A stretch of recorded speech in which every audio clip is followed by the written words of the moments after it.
Complex sentence বানাতে পারলে শুধু যে আপনার আইএলটিএস রাইটিং এর ক্ষেত্রে সাহায্য করবে তা না, এটা আপনার ওভারঅল স্কিলটা বাড়িয়ে দিবে, সেটা হোক আইএলটিএস লিসেনিং, রাইটিং বা স্পিকিং। কারণ কমপ্লেক্স সেন্টেন্স বানানো শিখতে পারলে আপনি এটা কিভাবে তৈরি হয় সেটা সম্পর্কে জানবেন। সো সেক্ষেত্রে লিসেনিং এ আপনি সাইন পোস্টিং গুলো ধরতে পারবেন। রিডিং এর ক্ষেত্রে কিছু জিনিস রয়েছে, কিছু সেন্টেন্স রয়েছে প্যারাফ্রেজিং করা থাকে, তো সেটা আপনি ধরতে পারবেন। কারণ অল দো, বিকজ এগুলো দিয়ে মিনিংটা অনেক সময় চেঞ্জ করে দেওয়া হয়। তাছাড়া স্পিকিংয়েও কমপ্লেক্স সেন্টেন্স অনেকাংশে ব্যবহার হয়ে থাকে, যেটা কিনা আপনার গ্রামাটিক্যাল রেঞ্জ অ্যান্ড অ্যাকিউরেসির মধ্যে পড়ে। এবং মাঝে মাঝে এই জিনিসটা কি হবে যে আপনার কোয়ারেন্স অ্যান্ড কোয়েশনটাও কাভার করে দিবে। বিশেষ করে আইডিয়াগুলো, ক্রিটিক্যাল থিঙ্কিংটা যখন আপনি শো করতে যাবেন, তখন আপনার আইডিয়াগুলো লিঙ্ক করতে গেলে এই কমপ্লেক্স সেন্টেন্সটা আসবে। সো এই জিনিসটা অনেক বেশি জরুরি আপনার আইএলটিএস এর জন্য, এবং ওভারঅল আপনি যদি ইংলিশ স্কিলটা বিল্ড আপ করেন সেটার জন্য। সো দেরি না করে আমাদের মেইন ক্লাসে চলে যাই। এখানে আমরা বলে দিয়েছি প্রথম দিকে যে কেন কমপ্লেক্স সেন্টেন্সটা জরুরি, বিশেষ করে আইএলটিএস এর ক্ষেত্রে। সো এটা নিয়ে আর এখানে বিস্তারিত বলি না। So introduction to complex sentences. Complex সেন্টেন্সটা কি? A sentence with one independent clause, মানে একটা ইন্ডিপেন্ডেন্ট ক্লজ থাকবে যেখানে সম্পূর্ণ একটা অর্থবোধক একটা বাক্য থাকবে। মানে এখানে অন্য কোনো আর একটা বাক্য লাগবে না, এটা অন্য একটা বাক্য ছাড়াই এটা সম্পূর্ণ একটা থট প্লাস এইটাতে আরেকটা জিনিস থাকবে, সেটা হচ্ছে যে one or more dependent clause. একটা থাকবে ইন্ডিপেন্ডেন্ট ক্লজ মানে স্বাধীন একটা ক্লজ, আর একটা থাকবে যে অন্য একটা এই স্বাধীন ক্লজের আন্ডারে আরেকটা ডিপেন্ডেন্ট ক্লজ থাকবে। সেক্ষেত্রে ডিপেন্ডেন্ট ক্লজটা হতে পারে একটা, দুইটা বা এর বেশিও হতে পারে। বাট এটা হবে যে ডিপেন্ডেন্ট ক্লজ মানে হচ্ছে যে ইনকমপ্লিট থট, মানে এই সেন্টেন্সটা পড়লে আপনি সম্পূর্ণ অর্থবোধক হয় না। সো আমরা এখানে এক্সাম্পলটা দেখি, সেটা হচ্ছে যে ইন্ডিপেন্ডেন্ট ক্লজটা কি, যে many people believe technology improves productivity, মানে অনেক মানুষ বিশ্বাস করে যে কি টেকনোলজিটা মানুষের প্রোডাক্টিভিটিটা বাড়িয়ে দেয়। সো এটা একটা complete thought, right? Complete thought মানে ইন্ডিপেন্ডেন্ট ক্লজ। তারপর হচ্ছে ডিপেন্ডেন্ট ক্লজ, যেটা although it can B distract, although যদিও এটা কি ডিস্ট্রাক্টিং হতে পারে, মানে এটা আপনাকে বাধা সৃষ্টি করতে পারে, মানে অনেকাংশে ক্ষতিকর হতে পারে যেটা বলেছে। তো অলদো মানে এটা, অলদো যদিও এটা ক্ষতিকর। এখন আপনি যদি এই যে সেন্টেন্সটা লিখেন যে although it can B distracting, মানে এটা কোনো এটার সাথে একটা আরেকটা জিনিস কানেক্ট করা লাগে, যদিও এটা কিনা ডিস্ট্রাক্টিং। তো এক্ষেত্রে কোন জিনিসটা ডিস্ট্রাক্টিং এটা কিন্তু ডিফাইন করতেছে না। আপনি এই সেন্টেন্সটা লিখলেন, এই যে এই ক্লজটা লিখলেন, কিন্তু এখানে অন্য কোনো কিছু লিখলেন না বা অন্য কিছু বললেন না, সো সেক্ষেত্রে এটা একটা কমপ্লিট থট হচ্ছে না।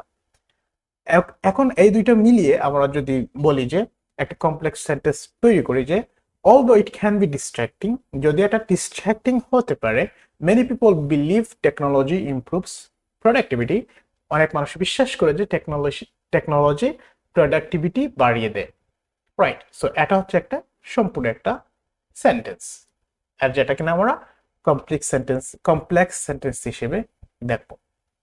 এখন আমরা যাব যে কিভাবে কমপ্লেক্স সেন্টেন্স তৈরি করতে হয়।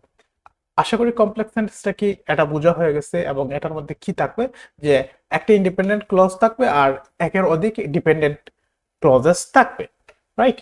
So making complex sentences. Number one, dependent clauses start with subordinating conjunction or relative pronounce. তো একটা যে ডিপেন্ডেন্ট ক্লজের মধ্যে, মানে যেটা অন্য সেন্টেন্সের উপর নির্ভরশীল বা অন্য ক্লজের উপর নির্ভরশীল, সেটাতে শুরুটা হবে যে এরকম যে although, because, since, while, if, unless, when, whereas, অথবা রিলেটিভ প্রোনাউন্স রয়েছে কিছু, সেগুলো দিয়ে who is, that, whose, where, etcetera.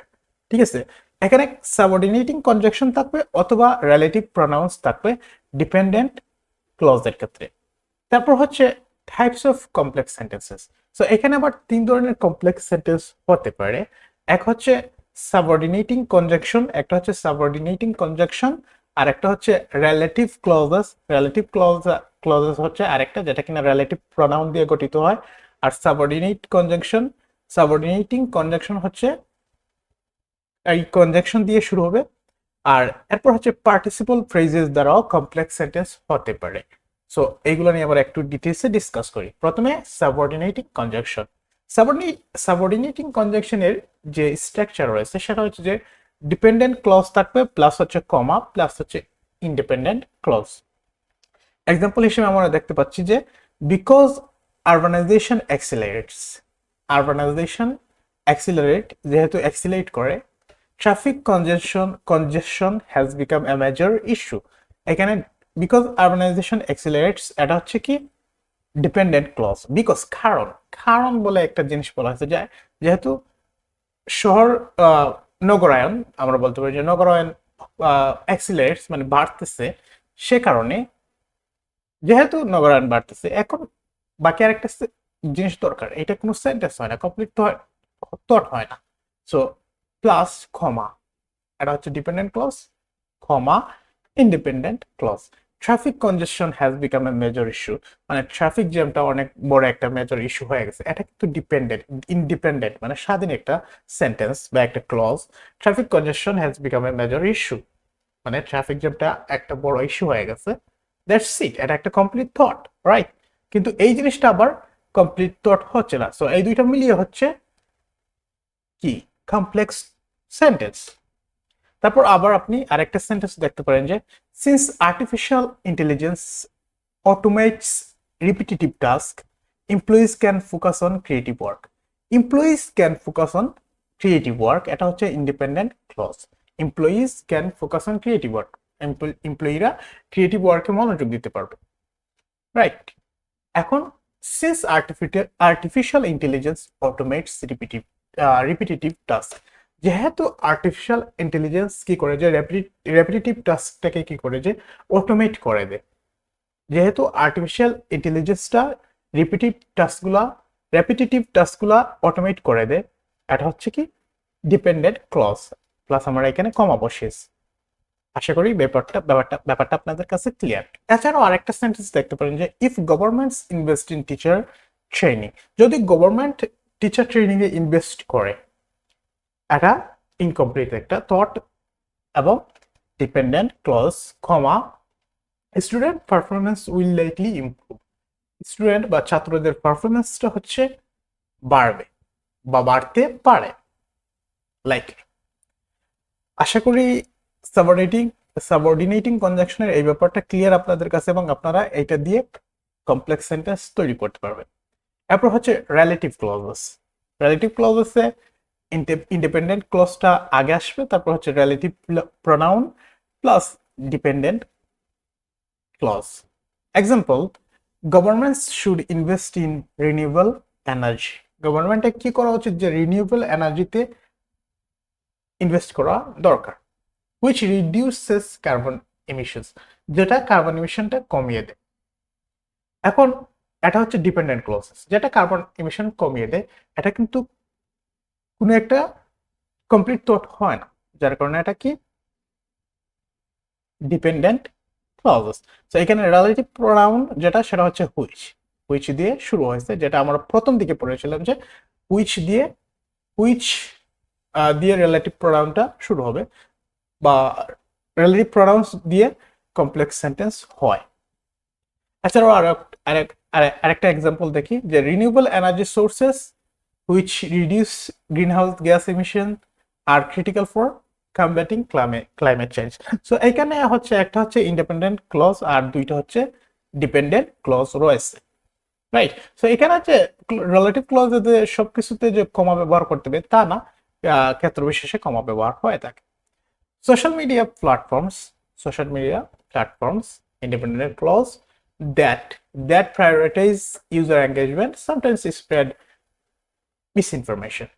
এই যে that দিয়ে শুরু হয়েছে, that means ওইটা হচ্ছে কি relative pronoun এবং dependent clause, right? এরপর হচ্ছে participle phrases.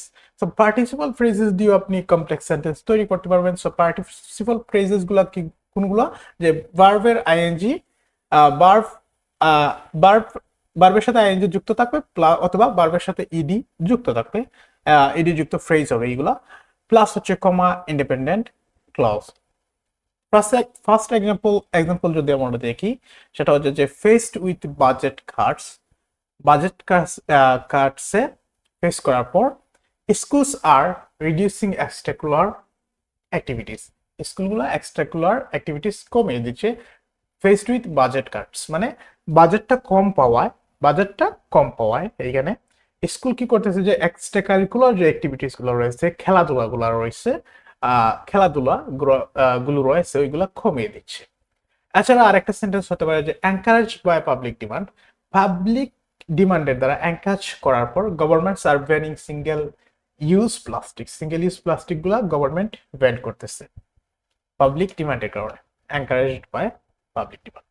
ওকে, এছাড়াও হতে পারে আরেকটা powered by advance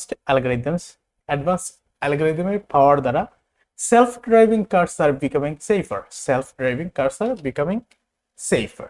power by advance algorithm মানে এআই দ্বারা পাওয়ার্ড হওয়ার কারণে বা এআই দ্বারা এআই এর বৃদ্ধিকরণেও বলতে পারেন যে self driving cars are becoming safer. Self driving যে কারগুলো রয়েছে, টেসলার কারগুলো বলতে পারেন, ওইগুলো কি হচ্ছে যে আরো নিরাপদ হয়ে যাচ্ছে। আশা করি কমপ্লেক্স সেন্টেন্স কিভাবে তৈরি করতে হয়, কমপ্লেক্স সেন্টেন্সটা কি কি সেইটা আপনারা বুঝে গেছেন এবং এক্ষেত্রে আপনাদের আর কোনো সমস্যা হবে না। এখন আমরা দুই একটা মিস্টেক নিয়ে দেখি, common mistakes and how to fix them. Common splices, first যেমন many people enjoy social media, it can be addictive, অনেক মানুষ সোশ্যাল মিডিয়া চালায়, it can be addictive. So many people enjoy social media দিয়ে comma দিবেন, তারপর হচ্ছে although it can be addictive, যদিও এটা কিনা অ্যাডিকটিভ হতে পারে। ফ্র্যাগমেন্ট সেন্টেন্সেস, অনেক সময় ফ্র্যাগমেন্টেড সেন্টেন্স অনেকে লিখে আসে, because technology has improved communication, মানে এটা একটা কমপ্লিট থট হয় না, কারণ কমিউনিকেশনে হ্যাজ ইমপ্রুভড, এটা কমপ্লিট থট হয় না।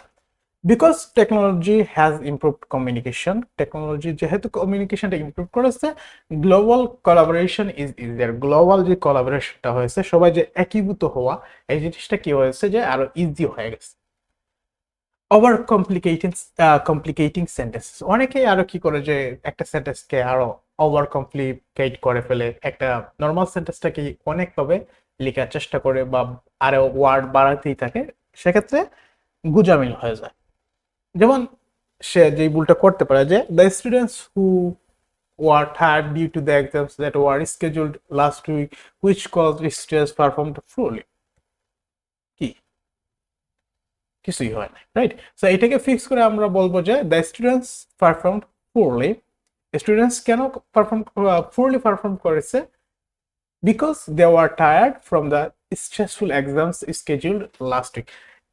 স্টুডেন্টরা কেন পুরলি পারফর্ম করেছে? কারণ হচ্ছে যে তারা স্ট্রেসফুল এক্সাম রুটিনটা যে ছিল লাস্ট উইকে, সেটার কারণে টায়ার্ড ছিল।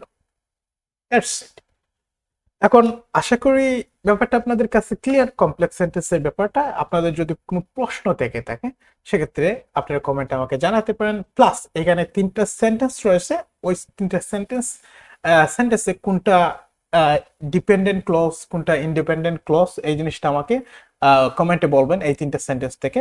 পাশাপাশি আপনারা নিজে খাতায় অন্তত 10টা কমপ্লেক্স সেন্টেন্স এই 3টা রুলস ফলো করে নিজের মতো করে লেখার চেষ্টা করবেন।